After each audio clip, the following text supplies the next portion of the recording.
will be looking at have project management framework. This clearly gives you a graphical idea of what we said. On the top we have the strategic objective of the organization, of which you create the portfolio of projects and programs, and the portfolio will have projects and programs. Each program again will have a related set of projects. Now let us understand concepts. So program, sub-project and portfolio. So what is a portfolio? We'll start off with portfolio. What is a portfolio? What does the word portfolio bring to your mind? Let's take an example of ourselves, the finance part of it. When we say portfolio, I think one of the common answers that I get is portfolio of investment.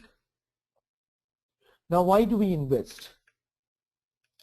We invest maybe for securing our future, that is our after retirement, or we invest so that we can have a big vacation going somewhere in Europe or some other country. We invest because we want to buy something big like land or house or something. So there is some kind of an objective which we want to meet, and for that what we do is we invest. And when we invest in, we keep something in cash, we keep something in maybe fixed deposits, something in mutual funds, shares and debts, all those kind of investments we make. And from time to time we also change those investments. We move from one particular mutual fund to something else. We sell some shares and buy some new shares. We keep doing this. Why are we doing this? To ensure we constantly monitor our progress and see that whether it is achieving our objective. For a company also it is the same thing. A company also has a limited set of earning.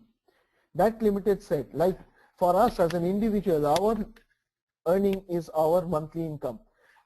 Either my personal income or my family income, whatever. For company also, whatever their sales and turnover and profit after tax, that is their income. That is the income which needs to be spent. That needs to be spent on two things.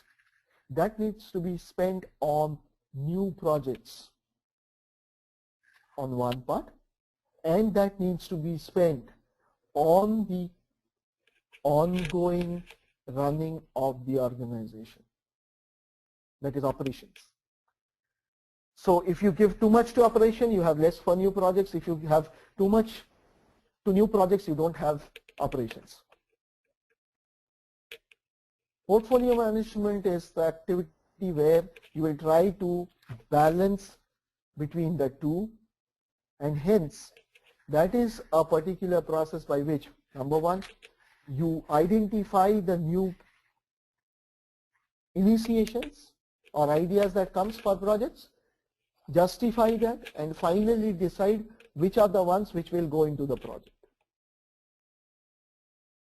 So you know how much of budget it gets allocated to these projects, and obviously that will go to the next stage. Now say for example, IT manager wants to change all the Windows to Windows 8 because Windows 8 is the latest. Does that justify a project? Maybe not. But Microsoft has declared that by the end of this year they will stop support of Windows XP. If the organization has a lot of XP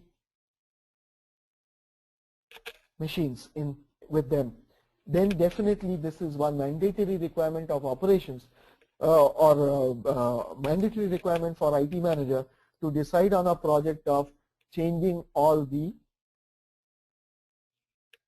particular XPs to something new. Maybe whether it will be 8 or 7, that's a different issue.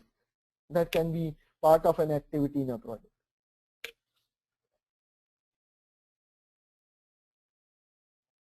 So there can be various such reasons because of which operations needs to continue or new projects needs to come, and you have to balance both.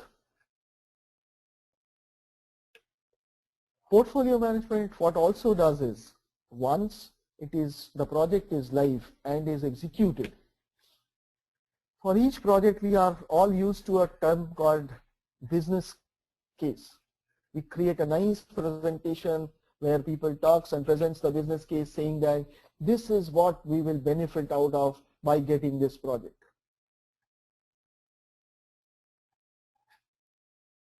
Somebody needs to check whether those benefits are getting realized.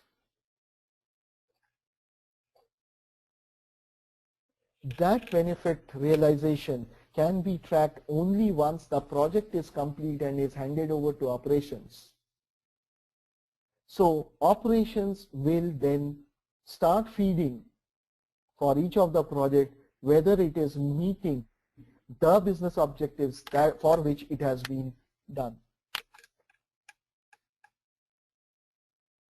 And there is a third part, that is, today there are certain business objectives of the organization based on which certain projects are going on. So certain projects can be in execution, certain projects can be in the pipeline and certain new projects which are new ideas which has come in. There needs to be a constant evaluation of the projects in execution and pipeline to see if they are still relevant to the business objectives of the organization. Maybe the organization had a plan of opening up a new office or branch in a particular country. But in the next 6 months, because of the current political and economic situation of the countries, the basic objective of the organization has changed. Does it still, is it necessary or does it still make sense to still carry on with the project of opening up the branch and do all the things that is required under the various heads of projects for that opening up in that country? No. So those projects, if they have started, will be put on hold or even killed. We as a project manager should not feel bad about it, that my project is killed or my project is put on hold. It is basically for that purpose, that to link to your business objectives. The other part is to look at the risk and resource constraints. There may be a particular project which requires to be completed because of the business objectives, which needs a particular critical resource. But the resource at this point of time is planned for another project. It is through portfolio management you will move that resource, justify and move that resource into the new project, put the current project on hold till that part is complete and bring back the resource. Now those are different kind of activities which happens in portfolio management.